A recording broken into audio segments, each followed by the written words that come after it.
What's up, everybody? It's Sugar Erica from the Classy Climb blog coming to you guys today talking about the economy.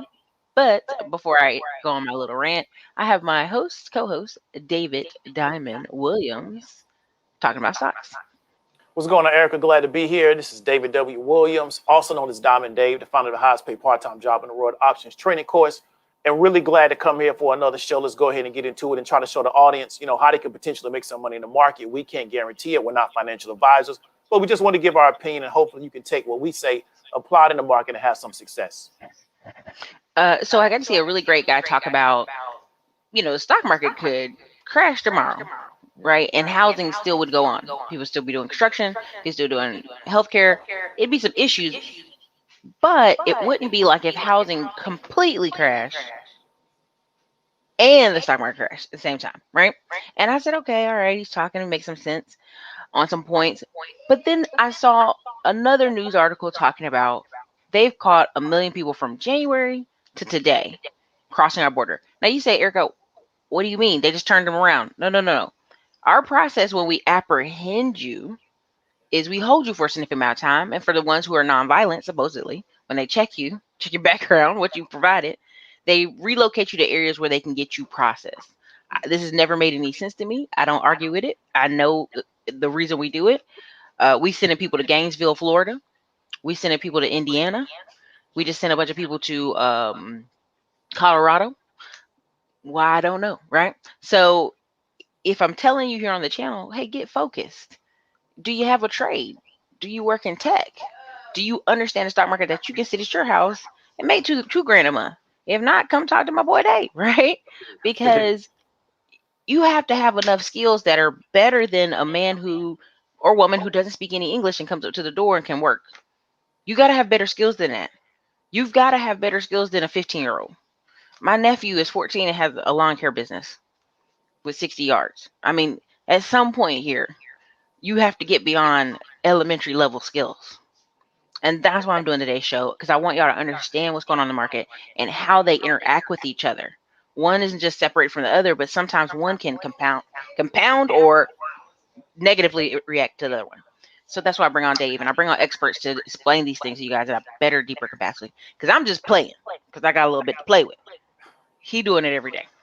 Okay, and I want to add on to that real quick, because you're right about what you were saying, is that as they bring in these people that are what we call undocumented, they try to figure out, is it a good situation that they can absorb them to the economy? And I'm going to kind of give people that are listening an example of what I'm talking about. So where I'm from, we have a really, really big tourist industry, right? So there's a lot of need for people to work in tourism, but a lot of those jobs are unskilled jobs. A lot of jobs in hotels, a lot of jobs at theme parks. You don't need a high level of skill or training to work in those operations. Years ago, when Haiti had that last, I want to say, earthquake that displaced a lot of Haitians, this was a few years ago. What we did in the city that I'm from, we allowed 15,000 Haitians to come to our particular city. We brought them in. So they came to the United States. We invited them in. We let the federal government know we have a place for them. Why do we do that? Because we can absorb them to our economy relatively easy. So when you work in this economy in this area and you decide, well, I'm just going to hang out at the theme park and just see what happens. Well, I'm going to work in a hotel, maybe as a housekeeper or a turnover person. You have to understand that they're constantly bringing in people that can do that same job that you're doing. And what it's going to do is going to start pushing your actual money that you make down, because now you got a larger pool of workers. And we talked about surplus labor. So you really want to understand that this type of stuff is going on all the time behind the scenes, regardless of what they're telling you on television. They're doing this as a function of our economy. So if you don't take advantage of some of these opportunities that Erica talks about, not just mine, but any of these upskill opportunities, you're going to look up and you're going to be competing with a larger pool of people for what you do. And they're going to want to pay you less money, even if you keep your position. So why did I bring this up? Part of what they were talking about in the information on the news is the average fast food worker is 36 years old. And of course, they're doing the averages. So that means there's somebody's way older and someone way younger. Now, again, you have the managers, you have different staff. So it does mess up the numbers a little bit as far as ages. But you have to understand that if you are mid 30s in fast food, that's not a game plan, baby. Unless you being the manager, or are you going to own a Chick-fil-A? Yeah, Because I definitely. know in Florida, you guys are bigger on tourism. I don't know what your other industries are. I'm not going to act like Florida doesn't have other industries. It's locking people up. Yeah. Yeah. Tourism is locking people up. Yeah. That's the two biggest industries. Yeah. So part of what I want you guys to understand is identify with companies that you interact with every day, not just fast food places, not just Walgreens, not just CVS, um, but even the medication you take. Who's the company that provides it? Who's researching it? Where is it at in the journey, right? Because a lot of us, I'm gonna just go there. Oh, what are the weed stocks, Erica? what, what companies are gonna be making cannabis, and I want to follow this because it's interesting to me. Nothing wrong with that being your interest, but let's follow the whole chain. What are some companies that can get it to the market? What are some companies that would Walgreens take it on? Would CVS? Yeah. You're gonna have to start asking better questions. Yeah, definitely. And so I know the market's been wild this week, so go ahead and break it out to us. Okay, so what we want to talk about early is we want to go into the talking about the Delta variant potential. Mhm. Okay, so what we're talking about is that, and I'm trying to give you a heads up on what you should maybe start looking for.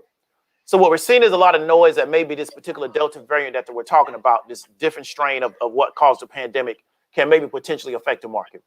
So what I want you to start looking for as an investor, but also a trader, is that what companies do you think, if we do, I don't think a total lockdown, but maybe on a micro level, what particular companies can be affected by that? What do we think is going to sell off? Will the major S&P or some of the major ETFs that represent the major indexes, will they also sell off? And at the same time, what particular situations or what companies can benefit from it that benefited from the last pandemic? So if we decide that on a let's say California or maybe a larger state that has a larger population decides to do a mini lockdown for, let's say, the next 60 to 90 days, what particular areas of the economy will benefit from that, and what particular areas can that be detrimental to? And then how can you position yourself as a trader or an investor to take advantage of that? If there's another run on toilet paper and Clorox and hand sanitizers, what particular areas of the economy are going to benefit from that run on those particular products? And then how can you position yourself to benefit from it? The next thing I want you to look at is that historically the market will sell off September, October, right? We would get a downturn in the S&P. If they correlate this, right, with that same downturn, now they have a justification for the sell-off of the market. And now we can put ourselves in a position to where if we play this the right way, we can benefit from this. So what I want you to really understand is that the market works in cycles based a lot of times on what we call sector rotation and seasonality. But what a lot of times they do is they take a macroeconomic story or issue and they'll correlate this to the seasonality or to the sector rotation to kind of justify to put a new spin on it. But it was going to happen anyway because that's pretty much how the market operates in cycles. And that's what I'm talking about. People aren't even aware that there's cycles in business, cycles in economy. Um, so news can hit them and be like, "Oh my God!" So I think it was April that Facebook lost, like, was it 70 million or 70 billion? It was like a ridiculous number of advertisers. But that's the amount they lose every year because around that time kids are coming out of school, and you know how parents do the song, "The kids are hungry, hungry hippos. They eat up all the food." Right? You know, every year they do that same song. So the money that would be in the market or in advertising or people buying things, oh, my kids, my kids, my kids, my kids. So we already know that happens every year. But when people saw this year, they go, "Oh my God, Facebook's going down. Facebook, oh, is Facebook still viable?" And I'm like, what are you talking about? It's one of the biggest platforms out there for ads. And so a lot of people are easily swayed because they're just so low information diet. They can't even prepare themselves to go out and pick a trade or go out and pick a lane. Yeah, definitely. I think people, a lot of times they get caught up in these news cycles and don't understand they kind of represent what we talked about before, seasonal or sector rotation events. And so we know that by Facebook. So one of the things that I do as a trader is I, a lot of times will take the 5-year history of a company and I will plot it out. So from a monthly standpoint. And then what I do is I look for patterns in that particular 5-year history. One thing, if we look at Facebook, we know that a lot of times because of advertising, because of the way the retail sector works, because of the way the economy works, and because of seasonality, they normally report better late in the year, top of the year, because they report in third and fourth quarter. And then what you talked about is as we go into the earlier parts of the year, their reporting is a lot of times not as great because the advertising revenue is not necessarily there. So as a trader or as an investor, once you start to understand sector rotation and seasonality in the economy, you can understand how to position yourself. And then when something happens, you don't panic. You know, this may be an opportunity for you to accumulate more. Now, things can be a little bit skewed now because we're coming out of COVID and we're trying to reestablish a baseline again. But what we want to understand is that as we go farther into the future, we're going to go right back to our seasonal patterns. We're going to go right back to our normal seasonality, our normal sector rotation, because human beings are creatures of habit. A lot of times they do things habitually. They do things on a pattern that they're not even aware of. That affects the consumer market. That affects what goes on in the world. And then a lot of times that can affect share price. So with Erica being off, I'm going to go ahead and break this down a little bit more. So what I want you to understand about seasonality and what I call sector rotation, right? So I want you to understand something. Let's take fitness, for example. Fitness normally does really well, bottom of the year, top of the year, okay? As we go early and we get farther and farther into the year, fitness does not do as well, okay? Because most people are inspired to work out at the end of the year and at the top of the year. So we talk about the resolutioners, people that like to work out. We know that once we hit the top of the year and you go to the gym, everybody's in the gym. As we go farther and farther into the year, we start seeing less and less people in the gym. I'm a person that works out on a regular basis. Because I go to the gym 3-4 times a week, I know everybody in the gym that works out at the same time I work out. So I can tell when somebody's new in the gym. When I see somebody new in the gym, I just ask myself, I wonder how long they're going to, work out at this gym. Maybe they may be doing a visit, or have they decided to not start getting on the workout program. But I work out at the same gym pretty much on the same days at the same times. I see the same people. But we know when we start talking about gyms, they blow up a certain time of the year and then they go down a certain time of the year. That's why the gyms, they really always have more people that are members of that gym than are actually people that are actually going to show up. So they can have their occupancy be 200 people. They don't care if 10,000 people got a membership because they know that only, 50 people are going to show up at one time to work out. But from a seasonality standpoint, if you're looking at a fitness brand and you understand that seasonality is real, but at the same time, something impacts that company individually, but then we're also going into a slow season, that can be very much detrimental to that particular company. So when we get a situation like Peloton, so we talk about the Delta variant, but we also talk about seasonality. Peloton is what I call a fitness brand, but they consider themselves a media platform, but they're kind of based around fitness. Let's say that historically, this particular fitness brand, as we go into this time of the year and start rolling into the winter, they don't necessarily report as well, right? However, if the Delta variant makes it to where people now have to leave the gym and now they got to start utilizing particular platforms like Peloton, it can put some wind back up under their sails. But under normal circumstances, we would look for them to sell off this time of the year because of sector rotation or because of what we would call seasonality. So these are the kind of things that you want to understand as a trader or as an investor and kind of understand it based on the microeconomic conditions, how that filters down into the microeconomic situation, how it becomes company specific, and then how you need to try to play it. So I hope you guys can hear me. If you can't, let me know. Part of the issue last year with gyms is not that gyms closed because people weren't coming.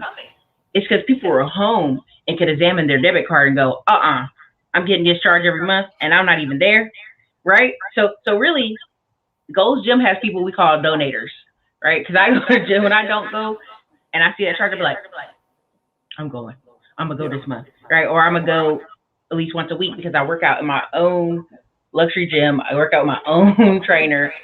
I work at a kickboxing place. Why would I go to my regular Gold's Gym?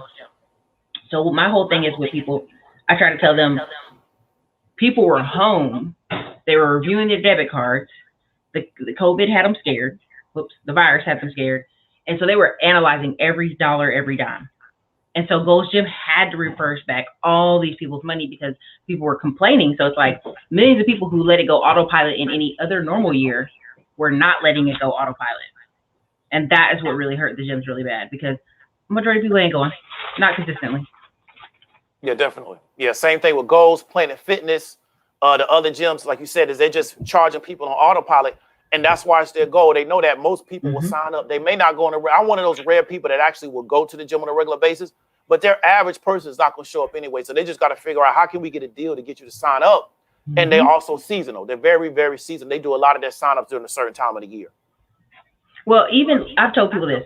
If you call me in for a consulting call and you're in fitness, I'm going to tell you, you're going to make the bulk of your money January to April. Honestly, December, the last week of December to April.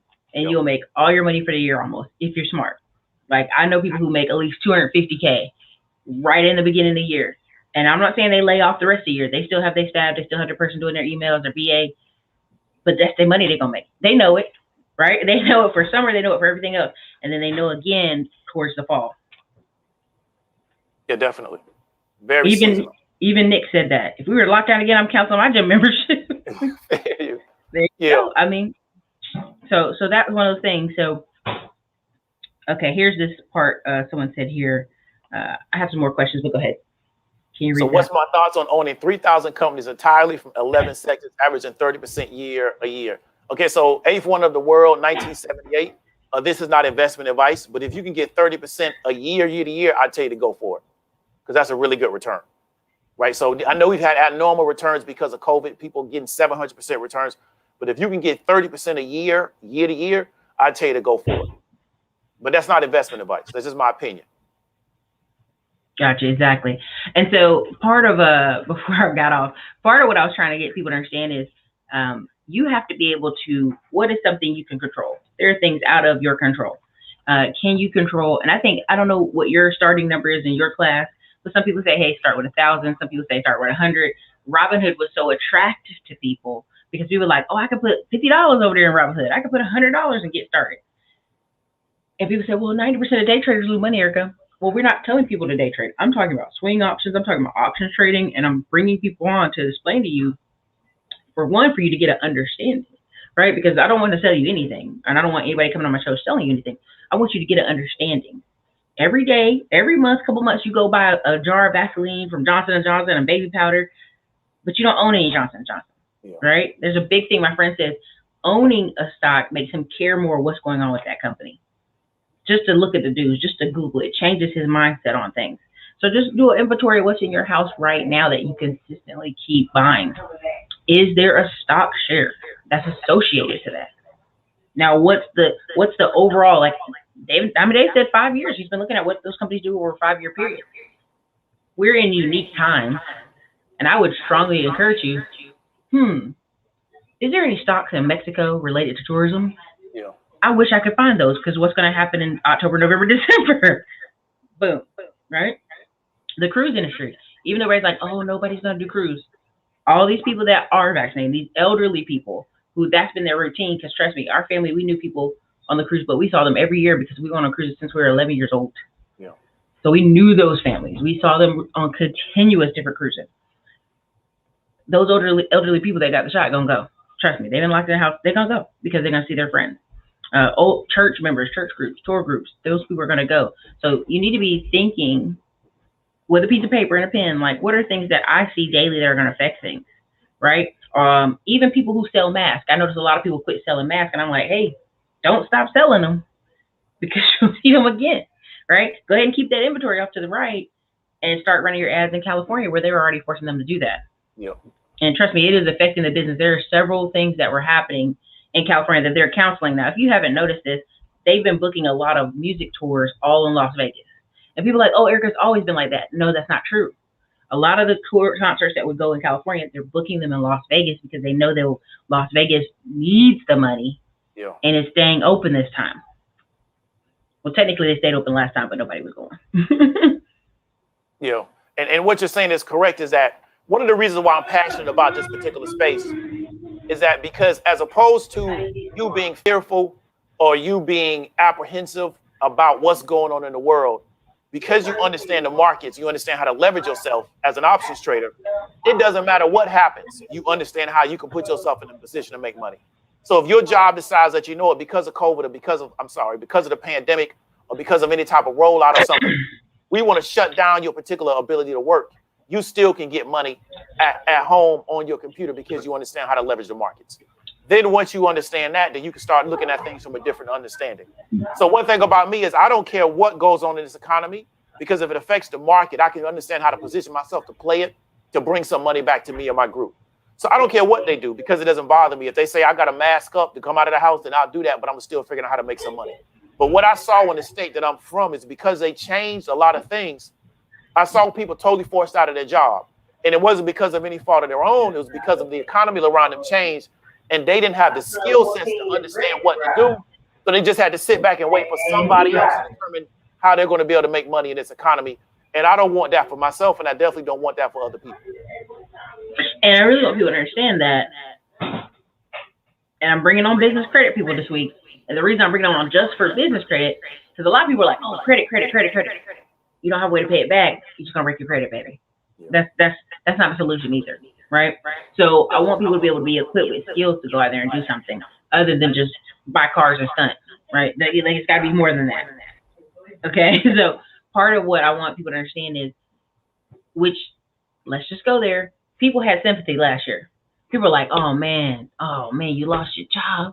They put you out. Oh man, this is awful. People had sympathy for about a good 6 months, right? People ain't gonna have no sympathy the second time around. Because you know what they're gonna say? Well, you know they did that last year, right? Yep. You know it was coming. You know how the marketing is, like, well, you know what was happening. And this is also people who, again, we're going on that July 31st, that apartment moratorium. You got your cousin getting ready to come over your house, okay? Because they can't get another apartment, right? You also have housing. I don't know if you saw my video the other day, but you have 4 million people who are just playing games, not paying that bill. And so a lot of this stuff will play into the market. But if you saw my video from yesterday, which I'll send out an email today, if you saw my video from yesterday, you have companies who are like, oh, our goal is to own 1 million houses. Yeah. Our goal is to own 50,000 houses. Why? Because at the end of the day, people don't want to live in apartments. People do want to rent somewhere because they are not financially put together enough to buy. But they're gonna do what? Rent a house. Yeah. I know several people who own several houses, about 40, 50 houses in Jacksonville, Florida, and people don't move nowhere. They stay for 3 to 5 years on average. It just is. It's cyclical. You see it in people's behavior. I came from Fayetteville, Fort Bragg, North Carolina. I left, been gone, come back, still meet people still renting. Baby, you've been here 20 years renting. Oh, well, the houses over here. And I'm like, honey, these houses have been 40 grand forever. You could have been got it, cleaned it up every year with your boyfriend. Okay. Or I want to live over this side of town. Okay. Well, those houses were 89,000, 100,000, brand new a couple years ago. Now they're 280,000. You can't afford that because you ain't got no skills. so stuff you see when you come home, you're like, that don't make no sense. But you realize that's the nature of people. So, and I just wanted to read Jay Boogie. He said he's in Baltimore. He witnessed 2 McDonald's transform from all blacks working to Mexicans in 1 year. One location was the hood, one was not. So again, y'all, if people come to work constantly late, great way to fire you. If you can't communicate with the back of the staff in the back, great way to fire you. I mean, and I'm not even advocating for these fast food jobs as much because I feel like they're going to do a lot of automation. The more people keep showing out, not coming. Hell, here's a kiosk. When I went to Panera Bread, there was a kiosk, and I stood at the glass. I'm like, I'm not using that. I came here to talk to a person. I'm going to wait till a person come out back. And the lady came out back like, well, you can use it. Duh, honey, I know that. That's why I'm waiting for you, right? Don't you want your job? And even when I was at Home Depot, I came up, the lady's like, are you comfortable using the thing? I'm like, no. So she's manually scanning it out, and I'm like, she's so irritated at being at this job that she doesn't realize she's being replaced. You're training people to replace you. I don't work here. I'm not scanning a thing. That's an easy way to have a lot of loss. I worked at Lowe's for years. It's an easy way to have a lot of stolen products. Yeah. I go to Home Depot, and you're right. All their checkout now is essentially self-checkout. And what you're saying is true. They've gotten rid of all their cashiers. And the same thing is that with the fast food. I was at a fast food place in North Georgia, pretty much in the country. And they had pretty much one person working a register and everything else was a kiosk. You walk in, you order your stuff in the kiosk, and you just stand up there and wait for your food to come out. So as we get more and more into it, that's going to happen. What he was talking about with the Mexicans is 100% correct. And let me give you an example. I'm from the state of Florida. If you go to South Florida, we have a lot of agriculture that's still left there. We don't have a lot, but we still have some. There used to be an area around the Belglade area called Belglade. It used to be real big on sugarcane. When I was younger, a lot of black people in that area picked sugarcane and worked for U.S. Sugar. What we're seeing now is they've all been replaced by Mexicans. So if you don't upskill yourself when you're in these particular positions, they're going to always look for a new source of labor to get you out because they're going to work cheaper than you. So where 20, 30, 40, 50 years ago, that whole area, there was black people that were doing the labor positions and working inside the actual sugar manufacturing. If you go to Belgate, Clewiston, places like that, those all people have been replaced primarily by Mexicans and also Haitians.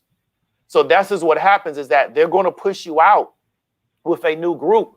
And if you sit in this position and just think it's going to last forever and you don't have to develop skills no matter what they are, you're going to get pushed out, or if you stay in this particular position, you're going to have to take a lot less money.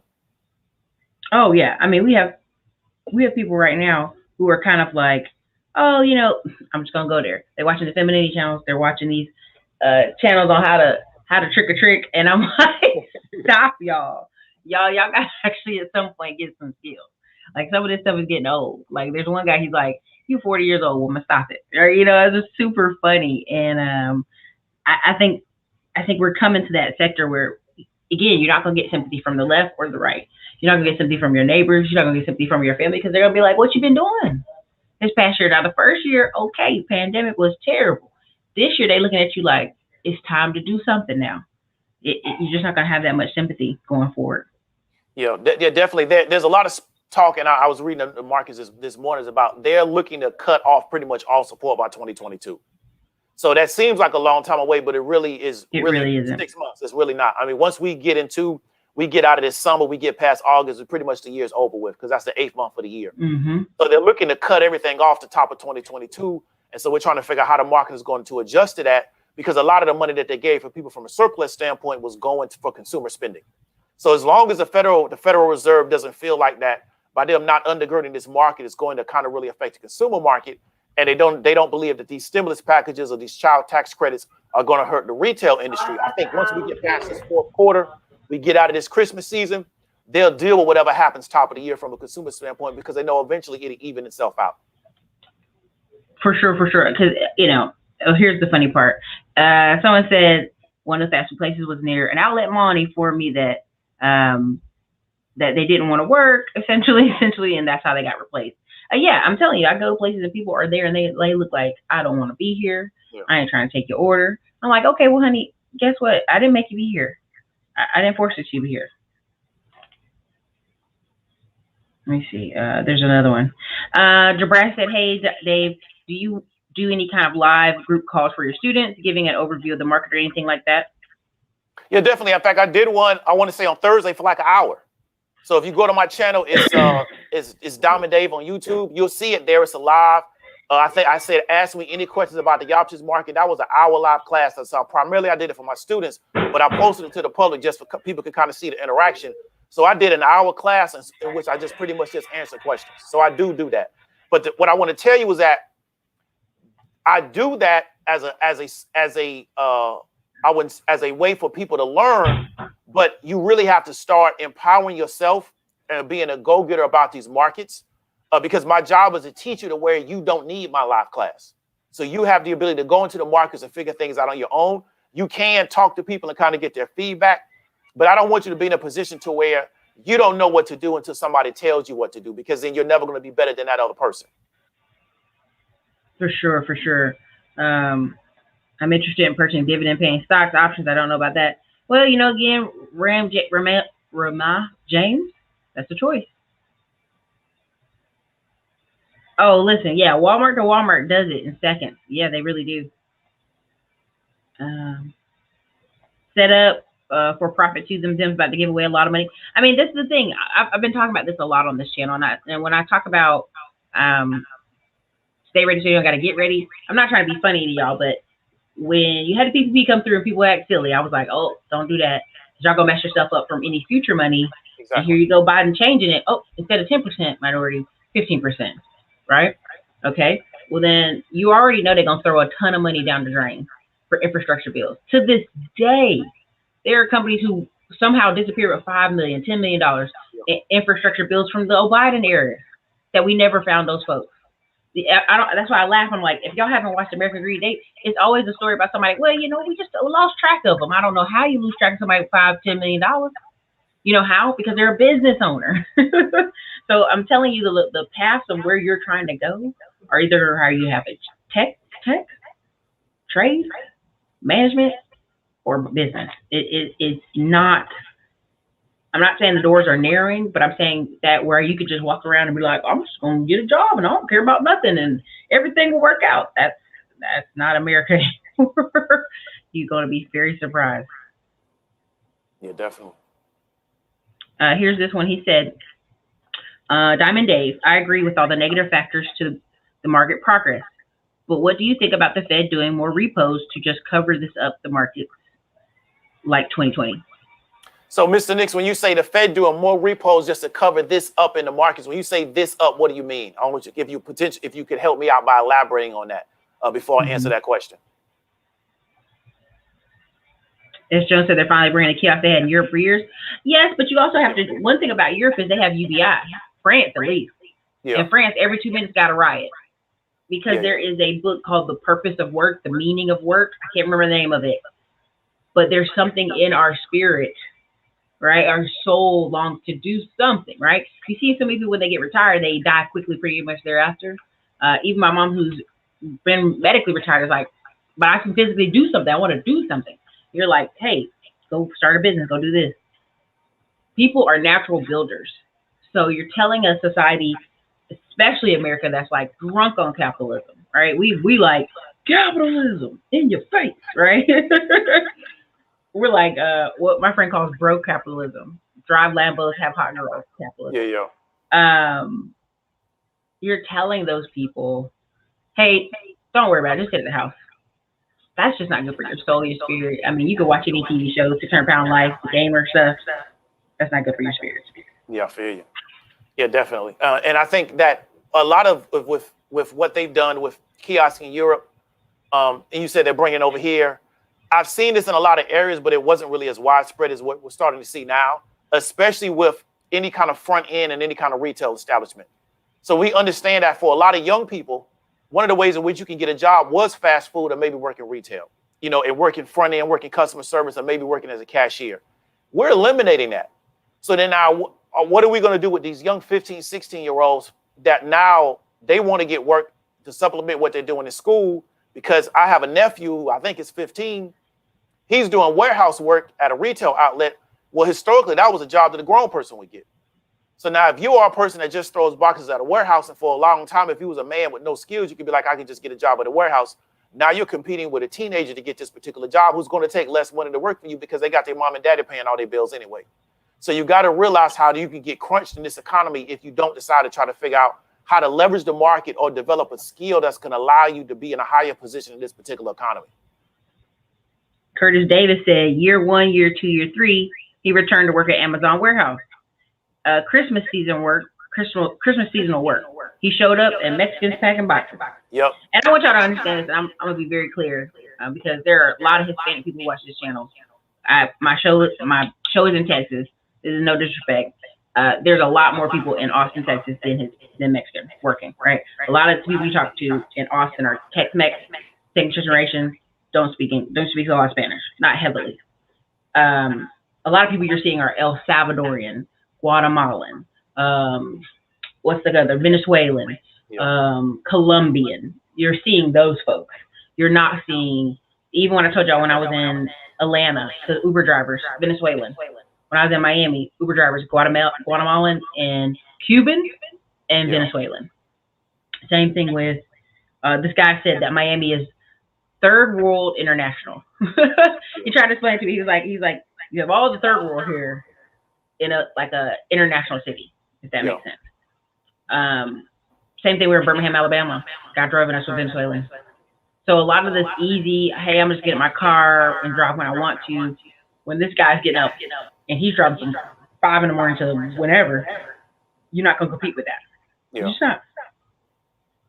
Yeah, definitely. Yeah, if you look at it, especially a lot of delivery services, from a food standpoint, DoorDash, things of that nature, Instacart, you see a lot of these people are immigrants because you don't need a lot of skills to get the job. You don't have to show that you are really proficient at English. You just have to be able to get approved to this particular job. And if you hustle, you can make money. And these people are hustlers because they're coming from an environment where there really is nothing to do and they need money. Their people need money. So they're really just going to out hustle you. So a lot of Americans, I don't think, are really ready for this new competitive environment. Because I told somebody years ago at the #1 retailer in the world, they still primarily were hiring Americans to do their freight, to unload their trucks. I was saying if you hire immigrants, they'll have that truck unloaded in an hour. They'll have all that freight out in another hour, as opposed to taking a whole day, because that's how they work, because they're so enthusiastic about having any kind of job. And that's what we have to understand is that the American society, and I tell people all the time, it really makes it very easy to live in America. In this world, in this country, you don't have to be exceptional to have anything. In other parts of the world, if you want to have anything, you got to be really exceptional because of the way the economy is set up. Yes. So I think a lot of Americans have been spoiled. And then as people come over here and they're from environments where to have anything, you got to be really exceptional. You have to understand how to function as a family. They're going to find themselves getting outcompeted by these groups of people because they know how to come over here, get together as a team, and figure out how to get some money. And another thing I want to clear with y'all, I think I'll bring it up again. I'll do it again. But it was SBA was showing that 2/3 of the people starting businesses and applying for SBA loans were immigrants. Yeah. Period. Point blank. It's 2/3 of the people that were applying.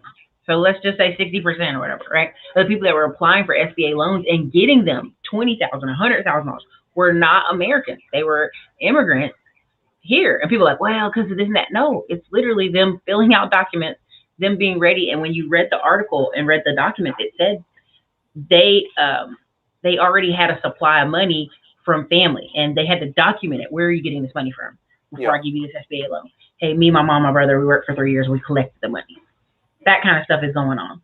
You got to understand that. Like a lot of this lone wolf talk, I laugh at on the internet because we already know the pack survives. The lone wolf does not. It doesn't work in any society. Every zombie movie, every shit hit the fan movie, you alone, man, you dying. You dead. They coming to get your stuff. You dead.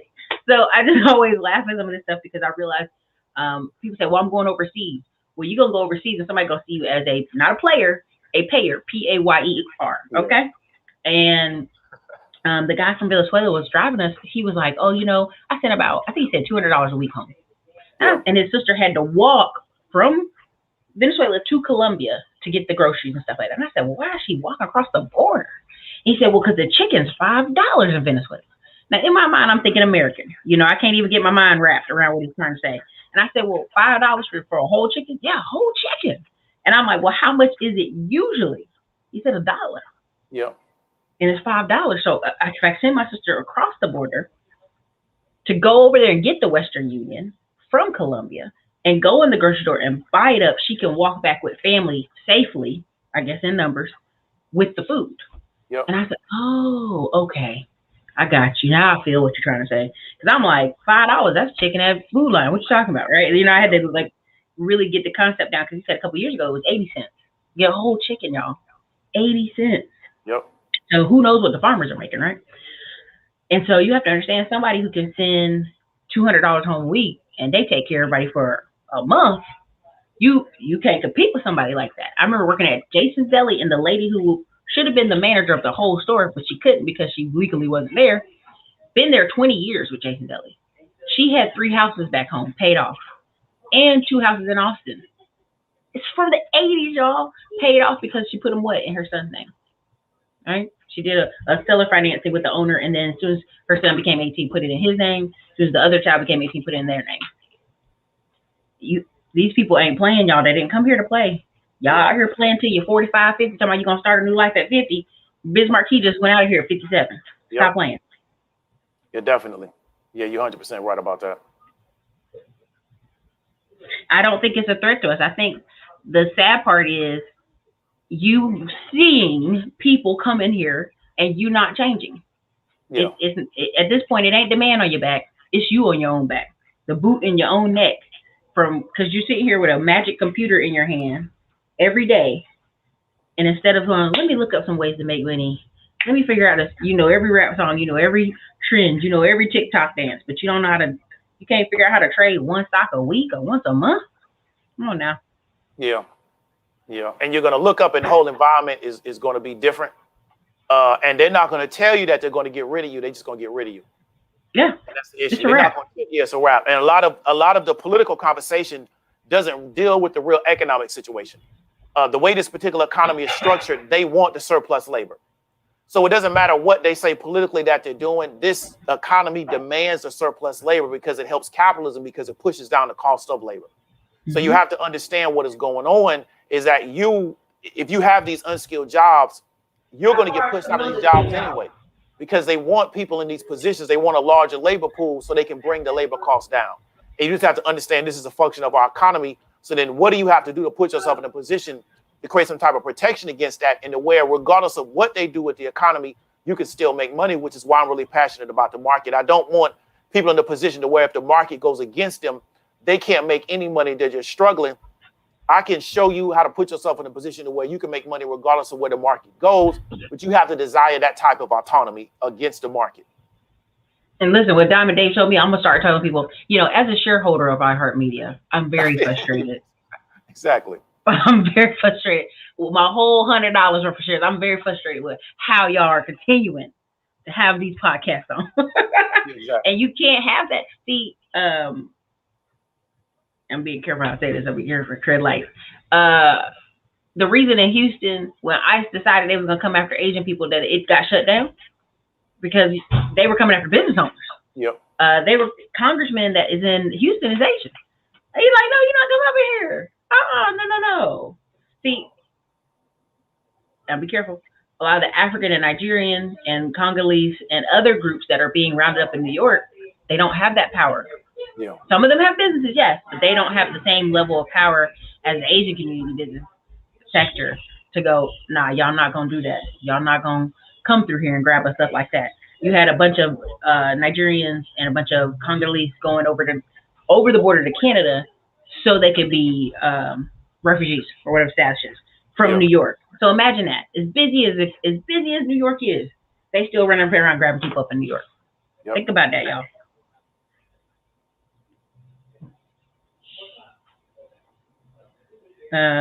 He said weed stocks will be big, but again, it's not. Go ahead and break that down, Diamond Dave, because people really think we talked about it before. Yeah. So, enhanced utility. I understand what you're saying, and I think eventually weed will be federally approved. But what they put in was a kind of like a petition for it to get reviewed to try to figure out whether or not they can actually present this in front of everybody. So there's going to be a long process. So if I was going to buy into weed stocks, what I would do was buy it and forget about it. I would buy into particular weed companies and think maybe this is going to be maybe even 5 or maybe even a 10-year play. Because until the federal government actually makes marijuana legal, you can always have an issue with banking, ability to get liquidity, the ability to get credit from financial institutions, because essentially, if it's not federally legal, a banking institution may not want to deal with you. Now, you may get some solutions from a fintech standpoint, but you got to really be careful as a institution that deals with money, attaching yourself to something that the federal government says is illegal, because they can come after your business, right? Because they can say that you're helping facilitate, especially if you're doing it across state lines, it can get really crazy for you. So what I would look for is, if I'm going to look at the particular marijuana space, what is something that I can do from a buy and hold standpoint, and not look for an immediate turnaround, because I think this is going to be a slow process to get it somewhere. And as you're seeing, is that because there's not a really, really strong marijuana lobby from a business standpoint, there was a strong decriminalization standpoint, but not a strong marijuana lobby from a business standpoint. They're not able to take politicians and put a fire under them to try to make sure they push these particular type of federal initiatives and make it legal. It needs to be legal federally. I don't think it needs to be decriminalized. I think it needs to be legal. And that's going to attract the capital and also attract the liquidity from a credit standpoint, from a banking standpoint, to allow these situations to grow. Exactly. So again, I know people are very enamored with that because it's like, ooh, we can make so much money in America and it's taboo, but it's tread light. Yeah. I saw this right here. They're putting 10 billion a month into corporate debt. Now, something I want to bring up to you, Diamond Dave, is Goldman Sachs sold 20% of its portfolio. Was like in March, right? And like he's out. And so at that point I was like, excuse me? Y'all know something I don't know? What y'all going? Where y'all going? And I was just seeing what your thoughts on that one as well. I mean, Goldman is a massive institution. They drive the market. So what I tell people all the time is that this particular market goes where Goldman and JP Morgan want us to go. A lot of times, if you have access to high level, what we call level 2 data, and that's kind of who's setting the bid and they ask for stocks. A lot of times you'll see Goldman or JP on a particular ticker, and they will what I call pin the stock. And what I mean by that is that they will essentially do an ask price for the stock, and essentially what they're saying is that we don't want this particular price to go of that. Sometimes they do a bid and they say we don't want the price to go under. What Goldman may be doing in that situation, they may just be taking profit. All of these particular investment banks had a great 2020. The trading desk did crazy. They pulled by great returns. And so what we're seeing now is a lot of them are looking to take profit and figure out, okay, where's the next place that we're going to try to put money to get a return? But a lot of them may feel like the market is kind of topped out, especially a lot of the growth plays. How can we get our money out of this market and then figure out how we can recapitalize and put it in a new direction as federal monetary policy starts to change as we go into 2022. But Goldman is a major player in this market. The market a lot of times goes in the direction that they wanted to go. I encourage my students to get on earnings calls. And one thing that you notice on a lot of earnings calls, but especially for the bigger companies, there's a Goldman analyst on every one of those calls. That's the level of coverage that they have in the market. But also, if you look at a BlackRock, also you look at a JP Morgan. So this market a lot of times goes the direction that they wanted to go because they have the capital to push this market in the direction that they wanted to go into, where other players, and especially retail, we can't push anything for even 2 minutes in the market because we don't have that level of capital.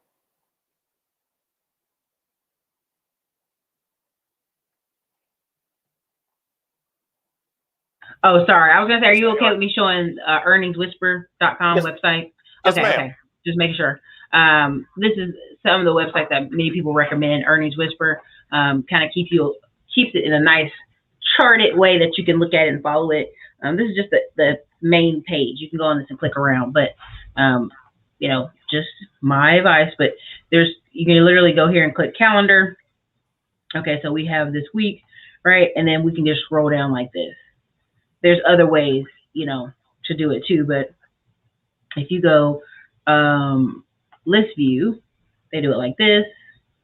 So, you know, tighten it up. What's coming this week? What's happening? Okay, right? What's happening Monday? Bank of somewhere, Auto Nation, Tractor Supply, guaranteed bank shares. Now, why is that important? Tractor Supply is what? Big in the farming industry. And again, there's a lot of stuff going on in farming. I'm not gonna go down that road because that's a whole nother show, but you should be paying attention. Yeah. And one thing I do with Earnings Whisper, where they have that ticker tab, I would type in the ticker of the company and kind of see where they think, you know, investor sentiment, earnings sentiment is. And they also, that's one place I look to try to get an accurate earnings date. Because sometimes the earnings date can be within a range, but a lot of times they will have the most up-to-date actual date of earnings. So I utilize this website, and I just utilize the free version. I don't even pay for it because you can also pay to get access to like deeper level information on this website. But I do utilize this on a regular basis. I've been using this for years. Yes, so then you have here, he said, blacks have 10 years to own their own business. The warehouse jobs are gone. It's 1099 or skilled economy move forward 2022. Well, I'll even tell people like this. I met guys who are in Dallas, and Dallas is huge on manufacturing. But even they knew it was time to either get a degree, become management in the factory, right? And management in the warehouse, or do something else. So a lot of guys end up getting in the box truck industry in Dallas. And this is before you had all the trucking wave. Like they were doing box trucks because they knew the local shorter routes kept fighting for these contracts, and they knew they could come in and bid at a certain price and get a lot of these contracts. So you have Amazon, Sprinter van kind of madness going on. What a lot of those guys have to understand is you can literally do that independent of Amazon. Literally do it independent of Amazon. And so you'll always, and I'm going to say this again, I have the knowledge for 3 years knowing of it. Even now with people wanting to buy some of our older trucks for a high market because they can't find any. I know what's going on enough in the market to tell you, like, yes, a lot of guys are doing the Sprinter vans because they know Christmas is coming around and the United States Postal Office was backed up. They're putting out a lot more rural routes for contract, and there's a lot more government contracts. Do not believe the hype is going to take you 2 to 3 years to get a government contract. My personal trainer has gotten government contracts in under a year. And that's just him being focused and consistent. And so a lot of y'all, when y'all tell me, you know, I've been thinking about this for 5 years now, Eric. I've been trying for 5 years. I'm like, you're not trying. I've seen what trying is, and you're not. Thank you, David. I don't know which David this is. I got a lot of family members, so I don't know if that's my cousin. I don't know if that's another YouTuber. Hello, I guess. I'm scared. All right. Okay, Diamond Dave. He said, cover this up equals propping up the indexes and mega cap equities by bailing out their zero value bonds with money critter go brr. Okay, so Mr. Nix, I understand.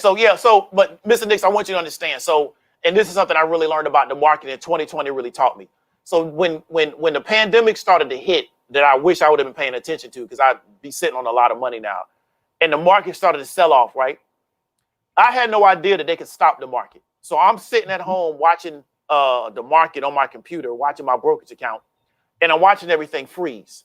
And I'm refreshing my brokerage account because I'm like, it must be a computer issue. And it's still frozen. And because I didn't know there was something called a circuit break in the market, because I was still naive about how bad things could get. So what I didn't know, and I learned this from a guy that does Forex, is that they don't want people to pull all the money out of the market because they understand that buying and selling is emotional, right? So when we had an issue where people started pulling a lot of money out of the market over a consistent amount of time, what they did was they just stopped the whole market and said, we're going to try to let this emotion pass over the market. And we do that by stopping it, right? Because a lot of times we understand with human beings, if you try to break them out of their particular state, what you make them do is stop whatever they're doing that's keeping them in that particular state. What the Federal Reserve did is that we're going to come in and we're going to create a massive amount of liquidity. We're going to essentially undergird or underwrite the whole market. The reason why we're doing that is because we don't want people to pull their money out of this market and go to other areas, right? Because if you look at the United States of America, one of the things that we have that makes us different than other parts of the world is we actually have a real financial market that's actually robust, it's liquid, it's something that we're proud of, and it really represents the work of hundreds of years. So we're not going to allow a pandemic to crush that market. So the Federal Reserve comes in with liquidity. I don't think that's a bad thing because I don't understand what would the result be. Well, should we have just let the whole market just totally sell off down to almost nothing? Because we saw people were pulling their money out of the market because nobody wanted to be the last person holding that bag as people started to leave because they felt like the market was going to crash anyway. So because we don't want to repeat of what happened in the early 1900s, the Federal Reserve, to get market confidence back, to raise market sentiment, they tell everybody, we're going to just buy everything. I don't agree with it from a purely economic standpoint because what it does is it creates an artificial market. But I understand why they do it, because if people don't have confidence in this market, they will leave, put their capital somewhere else. Then as a result, what happens to the market? And then if the market goes under, the whole economy will follow it soon later. And that's what I feel happened in real estate. People say, oh, market's acting funny, I'm going to go over here to real estate. And then you had markets like Michigan tripping. Gretchen, their governor, almost got kidnapped by the hillbillies, of Michigan. I'm going to go there. And because she didn't, everybody said, well, okay, what are the states that are actually putting people out and moving money around? Okay, Cleveland, Ohio. Okay, parts over here. Okay, Indiana. Okay, Texas. Okay, Tennessee. Okay, we're going to go there. So there's a lot of movement going on, and you should pay attention to the money. Yeah, thank you. We're speaking on it.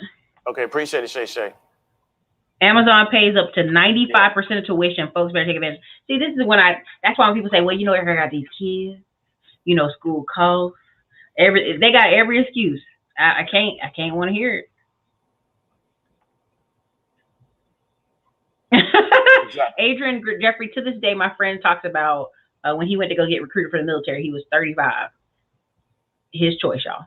And the man said, do you think you can physically run beside a boy who just got out of high school at 18 years old every day for the next 90 days and then AIT as well? And he was like, yes. And he was like, sir, you know, like he had to ask it again, like, sir, I'm giving you an option here. So again, why even put yourself in that lane? That's an ego and pride thing, right?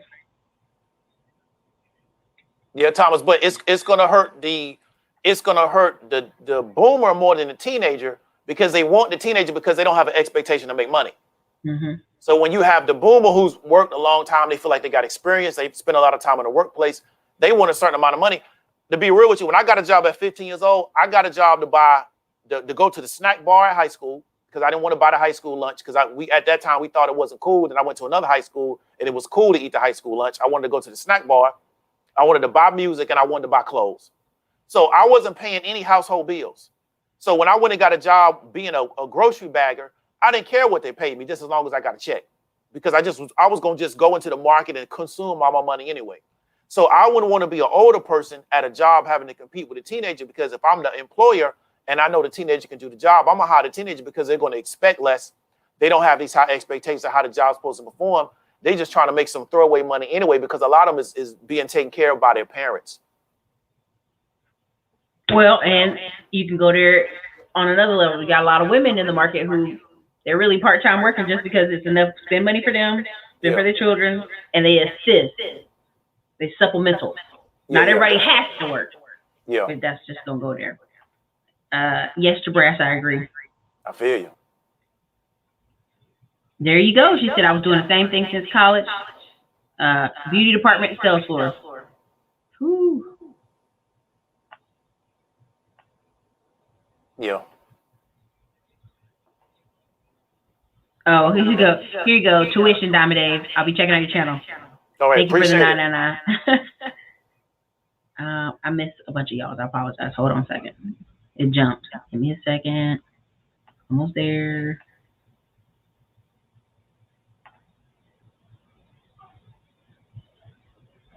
Okay. Yep.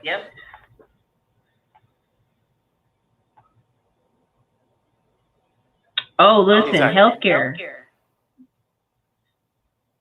Wow. Yep. But she need to lay down anyway, though. That's too much. That's crazy overtime. That's crazy overtime. If she doing 12 hours every day, she just sleep at the hospital. Yeah. Yeah, they do pay well. I got a home, but that's a respiratory therapist in Cali. They pay real well. And listen, and that's what's so funny when people try to argue you down about starting a business, and you go, "You have never traveled anywhere, brother." Oh, okay, that's what. Like I've been traveling since a kid. I've been to South America. I've been to Panama. I've been to Belize. I've been all these places. I've been overseas. I've been to Europe. Okay, got it. You don't understand when you leave here. The reason Italy is all tourism is because they literally have the father, the son, the grandparents working inside the restaurant, and the neighborhood community working inside the restaurant. And then when they try to bring in a bunch of Brazilians to help boost Italy's population, they just expected those people to work in the restaurant. Yeah. I used to date a Haitian chick, and she told me in Haiti, if your family don't have a business, you won't have a job. So there's not an expectation that the economy or the government is supposed to produce a job for you. And we can argue whether that's good or bad. But the reality is that if your family doesn't have a line of business for you to go into, there's really not a lot of work for you to do, because then you have to assume that somebody else's business is so successful that they will hire outside of their family to bring work into you. And a lot of times that's just not going to happen. So we in America, because of a lot of really specific things, a lot of it has to do with post-World War II government policy. It created this expectation that somebody else is supposed to provide me a job because they're doing that well. When other parts of the world, jobs are controlled by families of people. And then if they do have the surplus labor or the surplus opportunity, they'll hire people outside of their family, but they keep it all within their family first. This is for you. When did I start investing? What was the first stock I bought? I've been doing this for probably I've been investing long term, literally since the early 2000s in like mutual funds and stuff like that. So the first stock I bought wasn't really an individual stock. It was a basket of companies, right? But I've been trading probably going on around 5 years.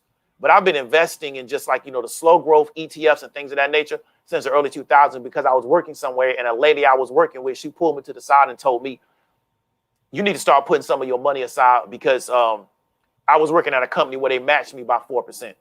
So if I did a 4% of my particular pay to this particular mutual fund, or ETF, whatever you want to call it, the particular company I was going in would match it. And so she told me that you need to try to take advantage of that deal so you can have something when you get down the line. And she was 100% correct. Diamond Dave, we are going to have to do a Atlanta show later this week when you got time. Okay. Keisha Bottom just proposed $70 million to reduce crime and violence. And guess what it's going to have? Hire 250 more police officers, 10,000 more street lights, 250 more license plate reading cameras. And everybody in Atlanta saying, you just welcome to lock 'em up season in Atlanta. Yeah. We'll do a show on that. But see, did we talk about that? That's the wrong answer. Yeah, then we talk about they're gonna let the crime get to a certain level, and then they're gonna come lock everybody, because they get ready to do a mass gentrification thing. So they get ready to get everybody. So all that foolishness is getting ready. They're gonna stomp down on that real hard, and they're gonna clean that city out, and then they're gonna do what they got to do. So we'll do a show on that, because I'm gonna tell you what I think we should be doing with our young people right now, because they're knocking door to door to get y'all, make sure y'all got a shot, but they ain't making sure y'all learning anything, reading anything. Exactly. Okay, we'll talk about it because I could go off. Somebody sent that to me. Y'all, thank y'all for what y'all send to the show. We do read it. I do. Enrique does send me some of these clips y'all be sending me. I will do some shows on them. And Mexico don't have a lot of mortgage holders like the West. Well, even I'll put it to you like this: when I was in Belize, you would see in people's yards a stack up of center blocks, a stack up of different little pieces, and you'd be like, okay, what's going on? And he said instead of them asking for the permit, They just keep stacking up bricks in the yard, cinder blocks, and then eventually, when they got enough, they call everybody to come over on Saturday, Sunday. They build that bad boy up real fast, finish it out, and then by the time it's Monday, the government just goes, okay, we just tax you for it. They don't even, what permit? They done built it already. But what they do is they slowly put stuff in the yard, so then the government never says anything because they're slowly putting stuff in the yard. So people pay cash for their homes out there. Let's see. Somebody said made money from. Go ahead. I'll put that. You can read that. Domo, JCOM, and Google stock this week. No more easy plays in the 2021 stock market. Yeah, Curtis, I think there's still some easy plays out here. You just gotta kind of know what to look for. But it's not always a lot of the bigger name tickers. I mean, if we this whole 2021, Chinese education companies have been great for put contracts. I've been talking about that, but because they're not the name tickers, there's so many companies out there that are listed on the exchange. I think they don't get a lot of attention. But I'm in certain areas where we peep this type of stuff. But yeah, those Chinese education companies, GSX, which is now I forgot the name they changed it to. I think it's Go something. Also TAL, which is still falling down. These companies over the past 6 months have fallen down from over $100. So I think the downside is there. I would be wary, and this is my personal opinion. This is not investment advice. I would be wary of leak calls in a lot of situations. But I think there's a lot of downside opportunity on a lot of individualized tickers. And I think that's going to be the easy plays. Yeah. I'm already, people already say, what you think on this? And I said, listen, with $70 million, she could have put 5,000 kids in school. I don't care. Alicia, if Keisha's going out the door. She don't care. She done did her part. She knows what she got to do. Did you see that? Yeah, I see it. Options the best move for short term. I still think that we got to define what you mean by short term and long term money, plenty to be made in big cap. Well, we know that the market is designed to go up. So there's always going to be long term money in big cap. So, I mean, if you just put your money in big cap stocks like Google, like Apple, like Amazon, they're going to be worth more in 5 years than they're worth today. That's not going to happen. I don't care if we do a 2-year lockdown, right? Because we saw Amazon, even during the lockdown, they made even more money than they probably made when it was open up. So we got to realize is we got certain type of companies that they are literally almost invulnerable to what's going on in the larger economy. They have deep relationships in government. They're not going to allow the government to oppose their business. So they're just going to keep getting bigger and bigger. So I agree with you that long-term money is to be made in big cap. That's for you. Are there any signs that would signal the beginning of the next correction? So Sincere, the first thing I would look for is just looking for Federal Reserve monetary policy, right? If they decide to stop buying, discontinue bond purchases, that may be the signal. But also look for, I don't think you're going to get a major, like this crazy correction, but you will get some correction because people are going to look to get out of a particular area and move their money somewhere else. Is what are they going to use to justify the movement? So if they decide to stop essentially creating a false market in the bond market by buying all the bonds up, that may do it. If we do this Delta situation, if that becomes a real thing, that may start it. It could just be seasonal. A lot of times the market does not perform as well in September, October that it does later on in the year because we get what we call the Santa Claus rally. So that may be a reason for it. So you really want to start to understand what is your macroeconomic condition. So what I would encourage you to do is wake up in the morning and look at the macro economy. What's going on from a macro standpoint, and then how is that going to filter into the micro economy? So what's going on macro is going to determine, the S&P is going to determine, the Dow is going to determine the NASDAQ. How is what's going on in the macro going to affect the major indexes, and how is that going to filter down into these particular micro opportunities? Do you believe this right here, what Curtis said? I believe it could be true because we know that's what I was telling you about Goldman and JP. They pin stocks, and they do that by sitting on particular, I wouldn't call it strikes, but particular point prices, and they put such a large bid or a large ask to where you can't move it. So we call that a wall as a trader. So we say there's a wall at this particular number. And so I 100% believe you. Walls go up all the time is because you got particular firms that have the capital to dictate the market. So the market goes in the direction that they want it to go. That's why this argument on, social media, which is, a lot of people making money with it, but it's not legitimate. Retail's not driving anything on a company that has over, probably a few million shares. right? So there's no way that retail is dominating AMC because AMC has a float of almost 1 billion shares. It's impossible, right? But it sounds good on the internet. But really, these particular situations will be dominated by large institutions with a lot of capital. Okay, you have. So Janelle, I'm just gonna say I agree because I know where you're trying to go with this, and I know y'all keep asking about weed, but I get it. But you can't control it with everybody. But go ahead, Diamond Dave. What's your thoughts on that? So in order for the legal industry to survive, they would need to seriously Mhm. enforce the illegal industry, and illegal farms are popping up every day. So Janelle, I would say the reason because there's a market.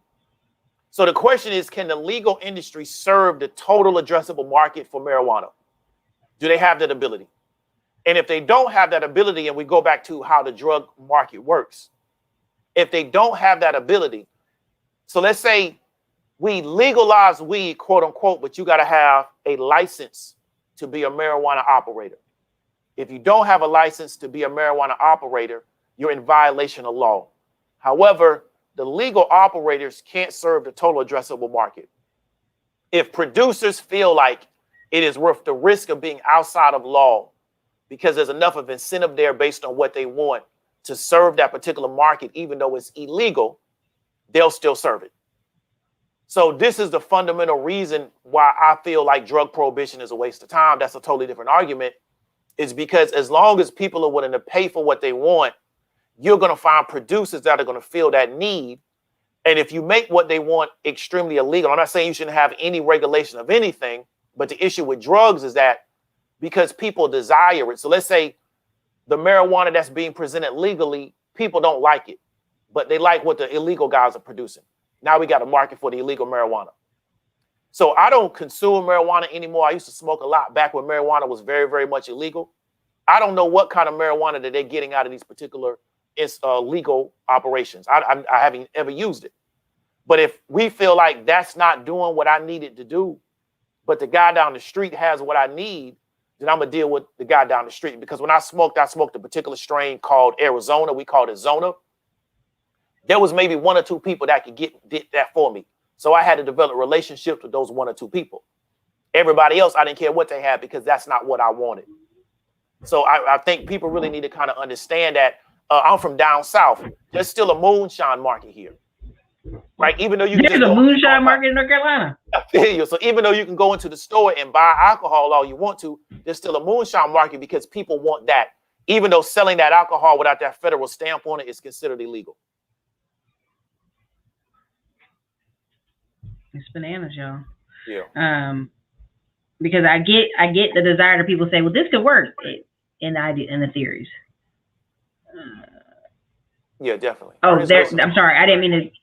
No problem. The other part of her question was that. Other part of her statement was that. There's no repentance for illegal grows and it's killing illegals. So environment even. Yeah. So but you got the competition. But Janelle Rock, I want to ask you a question. If I can buy it legally, why would I deal with somebody that is providing it illegally? So is it price point? Is it the strain? Is it the relationships? So what is it? Because if in California, if all I got to do, and I was getting ready to go into the weed industry in California like 2009, but my family members convinced me not to. If all you got to do is go to a store and buy marijuana, why would I deal with it with somebody from an illegal standpoint? If all I got to do is go into a store and buy. So the question I want to ask you is that, why is there a market for illegal stuff if you do have a legal industry that's supposed to be serving the market?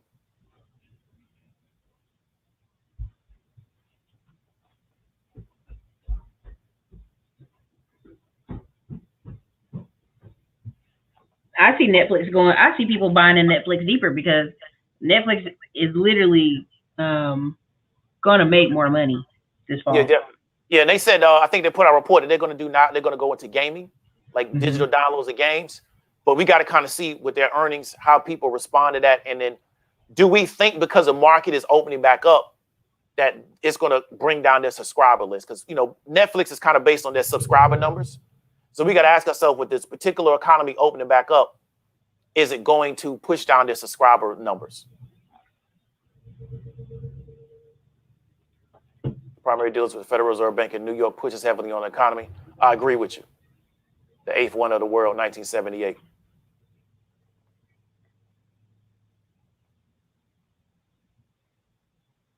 Yeah, definitely. And we saw that happen in 08. And so let's go into another side thing. This is why I'm so passionate about you learning the market. Mm-hmm. So you're not giving your money to a money manager, and they get paid to manage your money, not on performance. They get paid on the pool of capital, and then they do get paid on some performance, but they still get paid on the pool of capital that they assemble. And a lot of times they get paid a management fee.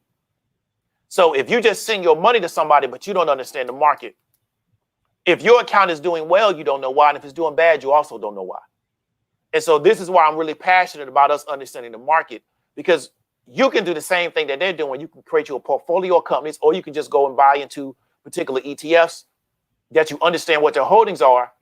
And then you can manage how you move in and out of those particular situations, as opposed to you giving it to somebody else. But this was created for the American worker, so you could feel like there's going to be something for you at the end of the road when you get done working. So you continue to work in that factory or that warehouse, and you don't get distracted as to what they want you to do. So they created these type of things back in the day so the American worker would stay working, continue to make the capitalist industrialists wealthy, but not be so concerned about their long-term future that they got distracted.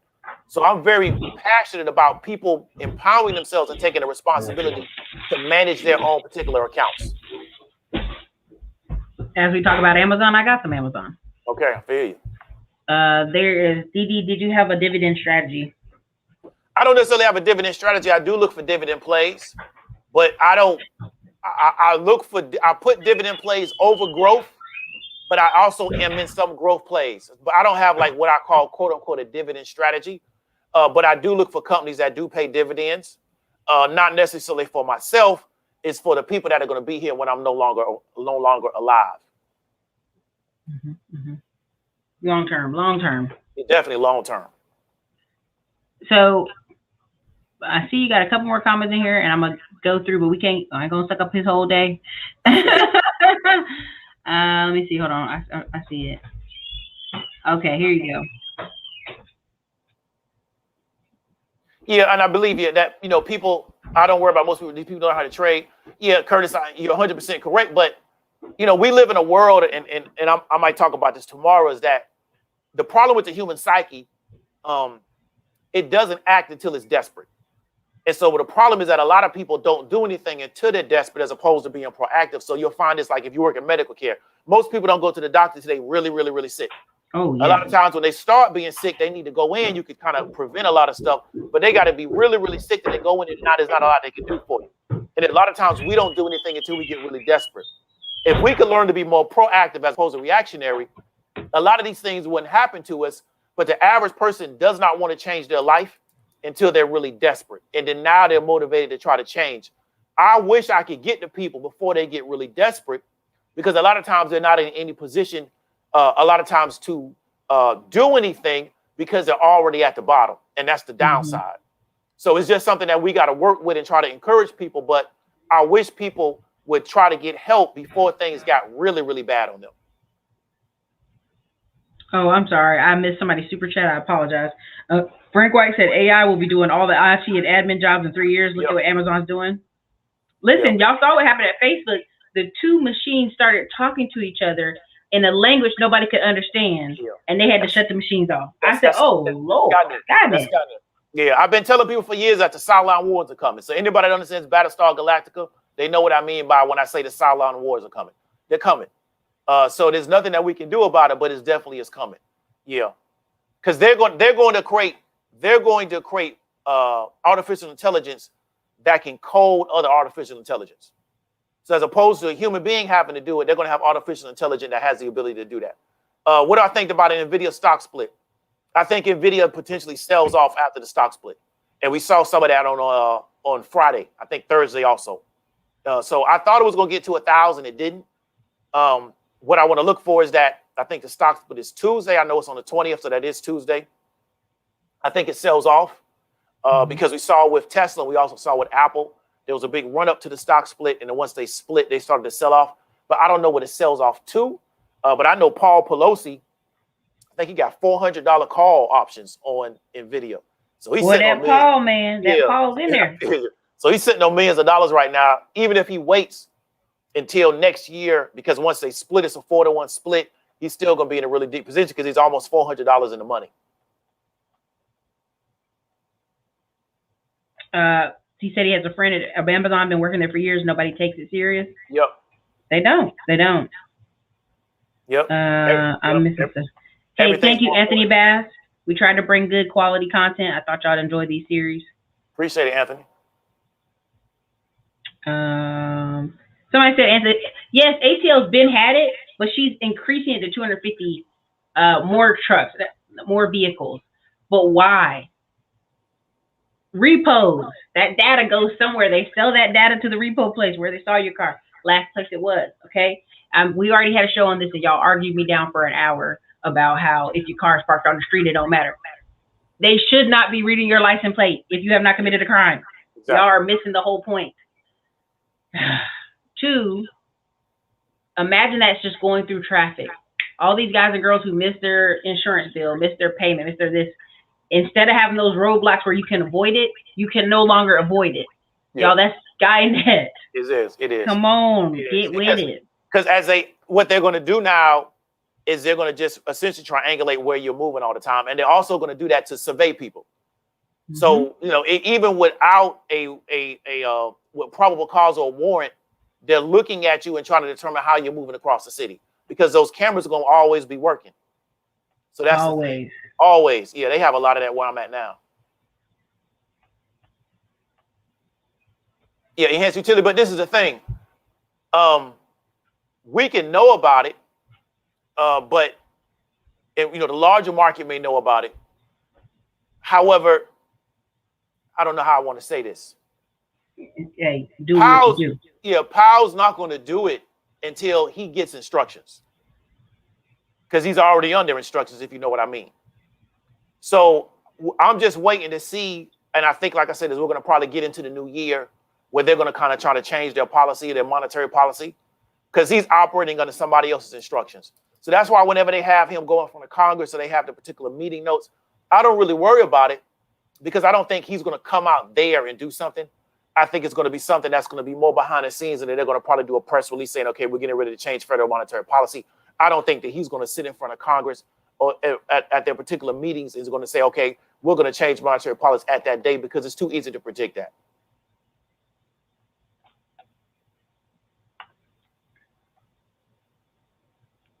Yeah, Bass, but let me tell you something, Bass. So when I was in my 20s, I worked, I had a decent job making decent money. And I just lived that lifestyle. And then if everybody around you's living that lifestyle, there's no expectation for you to do anything different because everybody around you's doing the same thing you're doing. So you're kind of working for the weekend. You work the 5 days, you party on the weekend, you start again on Monday. And then you look up and 5 years has passed, you haven't done anything. And so I just think because so much of our country has been set up a certain way for so long, it's easy to fall into that pattern, but they're not going to tell the American worker that things are going to change until it's too late. So we understand that things happen in the market first, then they move into the normal economy, right?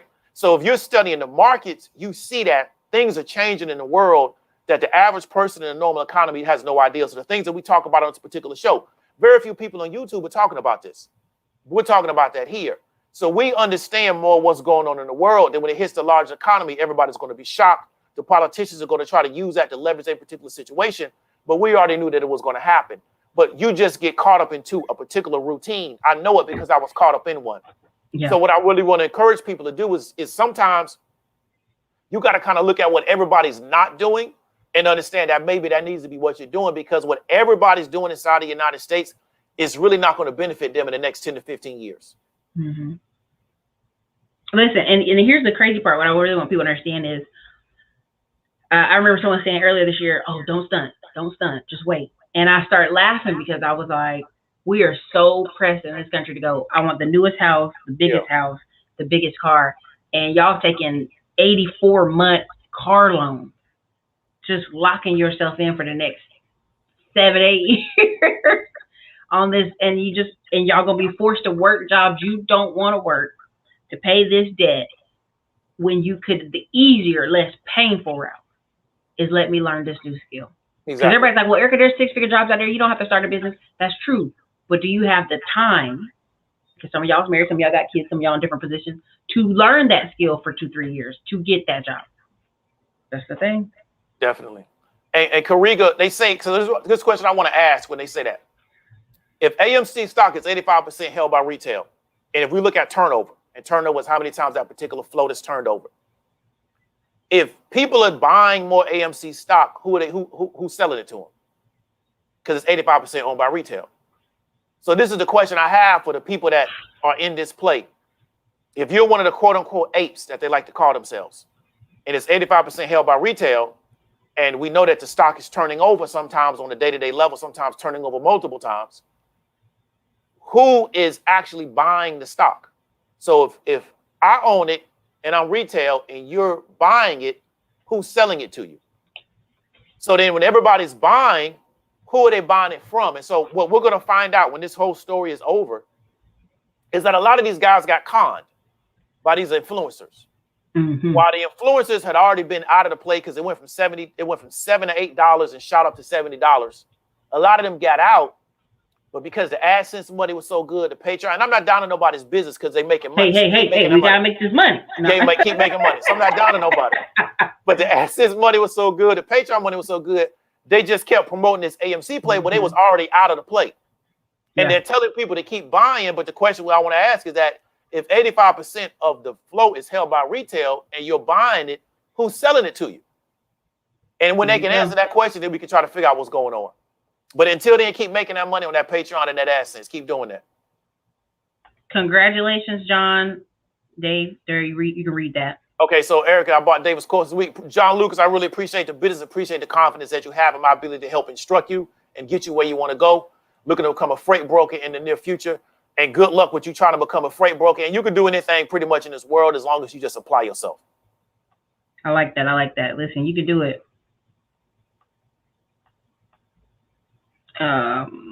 Yes, Frank, this is true. If you can repair things in the future, you will have a job. Yes, you will.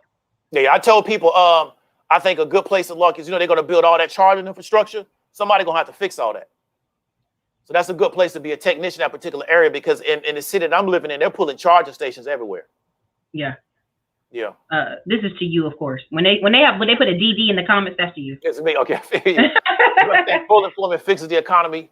Say the 2 to 3 employment. We have millions of people sitting on the sideline. Okay, so, and I know I asked this question a lot to people, but I want to make sure I kind of understand what they're asking. What do you mean by fixes the economy? So fixes means that it's in a particular situation, it's going to take it to this particular situation. So what do you mean by fixing the economy? But let me explain something to you, Mr. Davis, while you try to answer that question. I'm going to just give you my analysis. This system is not designed to fully employ people, right? So they tried that in places like Cuba. They tried it in places where they try to create. The system of capitalism is not based on full employment. The system of capitalism is based on surplus labor because one of the objectives of capitalism is to decrease what you pay labor. So we can't do that if we fully employ everybody. We need a surplus group of people that are they qualified for the job, but they can't do the job, right? So then the people that are currently doing the job take less money to do the job. So I don't think the system ever desires full employment because one of the objectives of capitalism is not to fully employ people. It's really to have more people that can do the job than there are jobs available so we can drive the cost of labor down. Because if I have 10 positions and only got 2 people that can do it, right, until I can get some more people trained, those 2 people can demand whatever they want for the particular position. And so no employer wants to be in that particular position to where the employee can dictate to them what they're going to get paid. And that's where we are in trucking in the health industry. The nurse that's making $1 million, do you think they want to pay her $1 million? No, they do not. No, they want a bunch of $50,000 to $90,000 a year nurses. So what that is showing you is that's when you have too few people. But we've done multiple shows on nursing and why there's a bottleneck between affirmative action, which is hurting a lot of Black folks in the nursing industry because they only reserve 20 spots for Black people and 80 spots for white people. Yeah. And so every year it's like this drag on the amount of Black people that could be in nursing. And then on top of that, if you're a nurse making 100 grand right now, 120 grand right now, and they say, hey, we need some more nurse teachers. Well, how much you gonna pay me? $60K. I'm gonna cut my income and have to come teach somebody else how to be a nurse? Boy, bye. I'll be a nurse till I'm 90 years old. Get out of my face. So you can't, it don't work. Yeah. The system we have in America doesn't work. So if people don't know this about California, but you should, why is there such a huge Filipino nursing community? Because the United States started since I think 1979, importing like 10 to 20,000 Filipino nurses every year. Yep. Every year, like clockwork. So people in that country got the note, hey, you got to be a nurse. And that's what Joy Coy's whole stand-up is on. All these people that are Filipino be a nurse, they don't want to be a nurse, but that's what it was, the ticket to get out to come to America.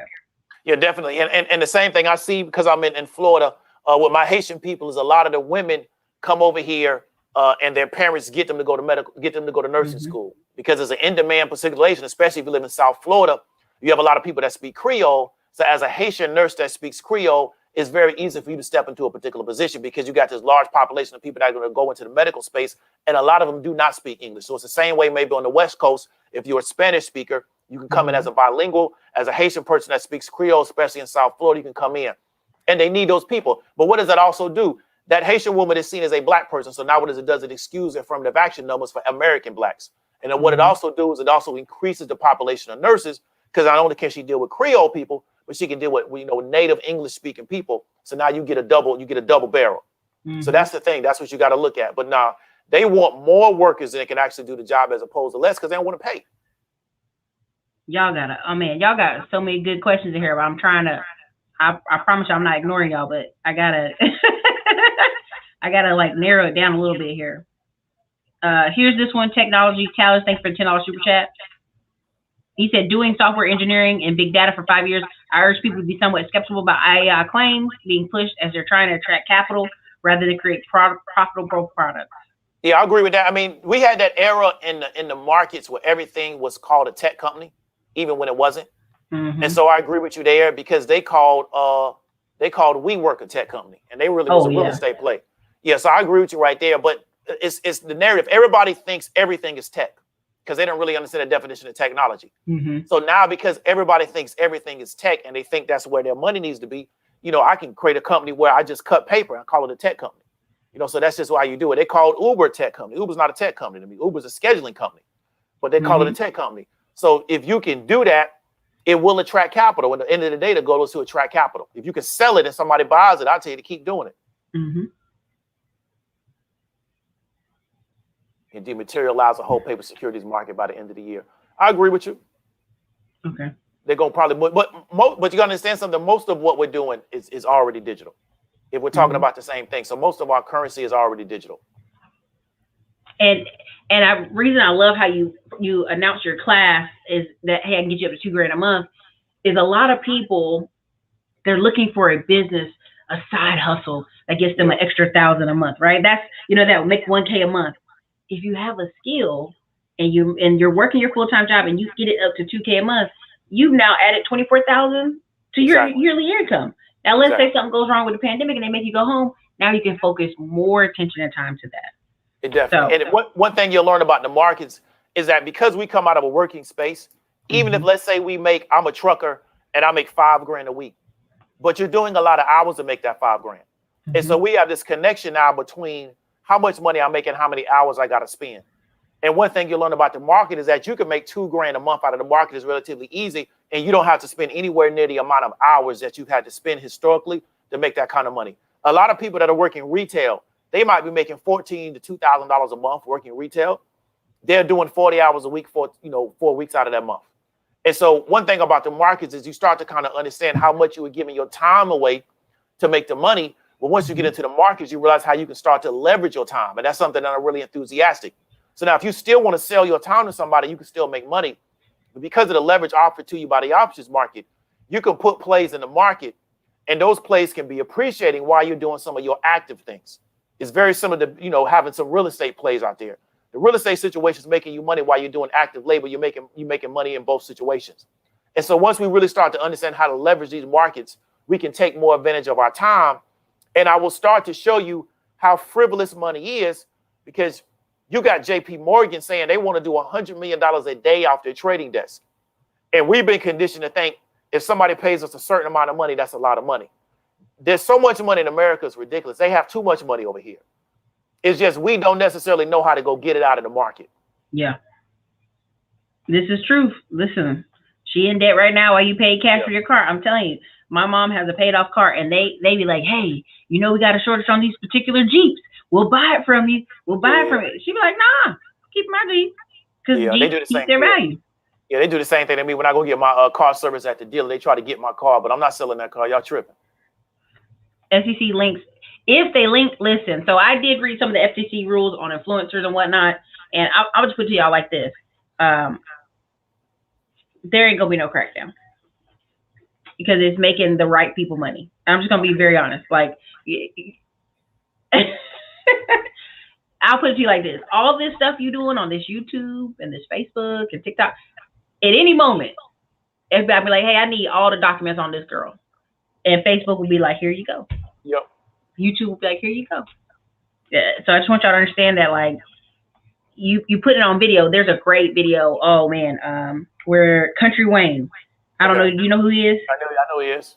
He was like, if I was broke, I just go make 10 more videos because he made 300,000 off Facebook and YouTube. He was making like 90,000 a month at one point. Yep. And they were like, he didn't even understand his business model enough at the time. Now he's way more skilled.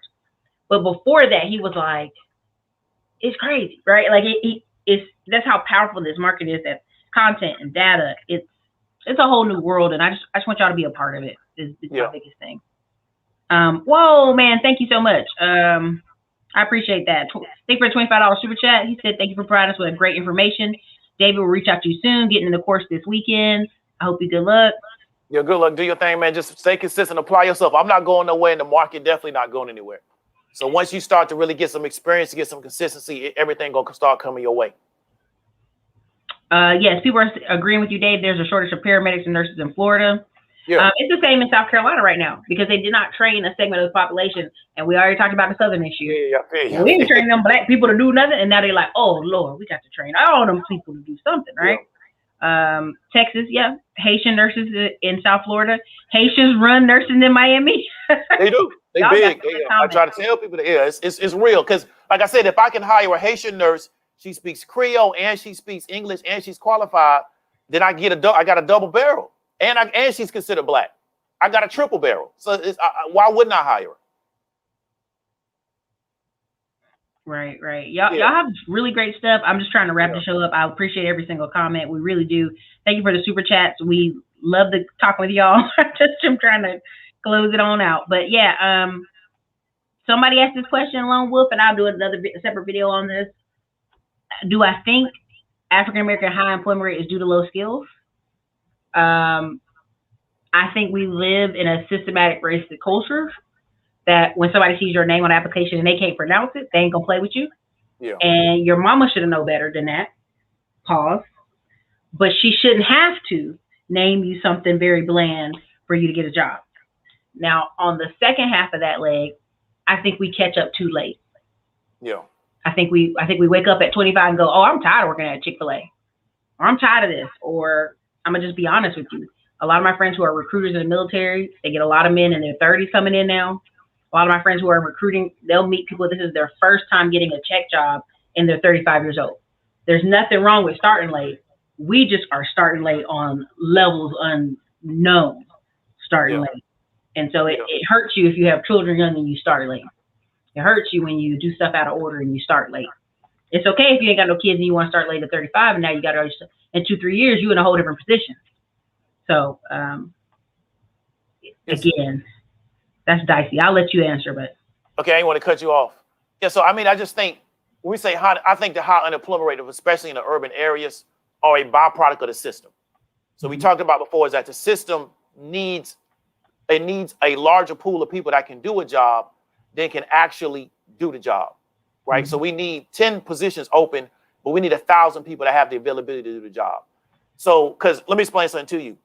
When a lot of black people moved out of the South and came into the North, they weren't necessarily high-skilled people, but there were positions available for them to go into work in. So as black people started moving to Chicago, they were able to get jobs other parts of the country.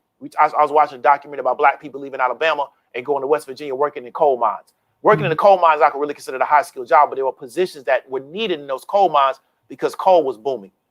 So what I think the reason for high African-American unemployment really is a lack of an actual economy amongst black people. So the problem is because we don't have an economy amongst ourselves, and we also don't have any organization, we can't fight for any position. If you look at other groups of people, they fight for their economic situation as a group of people. We don't do that. Everybody's trying to do their thing as an individual. So you don't even have a group of 5 people. You got one person trying to do everything by themselves. And so I think that creates a scenario where, as a result of the actual economy, we don't make somebody else be the group of people that don't have it as opposed to us. So that's just my short conversation, because I think me and Erica could do an hour-long video just on this particular topic. And I'll screenshot it, Lone Wolf. We'll I think between our next 2 videos is probably Atlanta and because Atlanta has this issue. Yeah. So we'll use this question, Lone Wolf, in a video. Probably talking about this in a combination with Atlanta. I'll either call the video "What's Wrong with Atlanta" or I'll call it Keisha Bottoms Unleashed Skynet. So I mean, one of the 2. But all right, you guys. So listen, Diamond Dave, where can they find you at on this man's internet? You can find me on YouTube at Diamond Dave. You can find me on Instagram at Diamond_Dave. I'm also at Facebook under David Williams. And I really want to encourage you, really look into that particular course that we're offering. Erica put the link up. The goal is to get you to $2K a month in income. It's relatively easy. You just have to be willing to apply yourself. So this is what I would ask you to do. If you watch a certain amount of TV time per week, for the next 6 months, decide that you're going to take that TV time away and learn something, right? Whether it's my course, something else that Erica's offering to you, something else that somebody can offer to you, that's going to be basically developing a skill set, not something that's going to allow you to get rich quick. And I guarantee you that if you take what I'm teaching you and you take your TV time to really start focusing and studying the markets, you're going to get an understanding of the world that's going to put you in a position where you can always make money. The goal is to get you to $2K a month. I have people that have worked for me. They follow my instructions. They stuck with it. They're doing well over $2K a month. In fact, I have a woman that even retired from her job as a result of what she learned from me. And so for her to do that, she got to be doing way more than $2K a month, because she's in a part of the country where the cost of living is a lot higher. So the opportunity is there. I'm not going anywhere. I'm not going to be doing something different next week. I'm not going to be doing something different next month. I'm committed to this, but you have to meet me at least halfway and be committed to the process and not look for the get rich quick and the quick turnaround. Oh yeah, I see y'all questions. I see these last wrap them ups. My grandpa left LA during the Great Migration generation to Indiana and worked in the steel mill, making the same pay as college graduates today. Yep. Xanatos Clutch, half of it's systematic, the other half is just peer pressure into the community to keep it ignorant. You know, Xanatos Clutch, you would be a good commentary on a panel for this conversation, because he's actually originally from Maryland, where they call it the rich part of Maryland. What is it? PC County? Prince George County. Prince George County. And so he's seen firsthand a lot of the middle class Black people who all of a sudden they don't, take it back down a notch. So anyways, you guys, this is your girl Erica, Classic Clown Dog. I put David's channel in here. It's unfortunate, but everybody, y'all asking for 2 shows a week. Y'all know we busy people. Y'all know I'm getting ready to go on tour. So y'all know I'm stressed doing these shows right now. Y'all better stop playing with me. Y'all better get all the YouTube you can out of me before December. I'm gonna tell you like that. Yeah, feel free to HMU. I don't know what HMU is. Hit me up. Oh, okay, gotcha. Hit me up. Yeah. Listen, y'all know I don't be in the slang. So I am suburbs. Okay. So, all right. Thank you, everybody. This is your girl Erica from Classic Clown Blog. We'll be chopping this video up and putting it over on Just Stock Profits channel. I'll be sharing that in the community channel slides. And listen, Diamond Dave's course is in the description and also in here. Oh, I'm so sorry. You are in Canada. Y'all are locked down. I am going to Canada, but I don't prefer to meet anybody. I'll be on vacation. But good luck, Canada. So, all right, guys. Thank you, Diamond Dave, for being on today. No problem. Appreciate being on.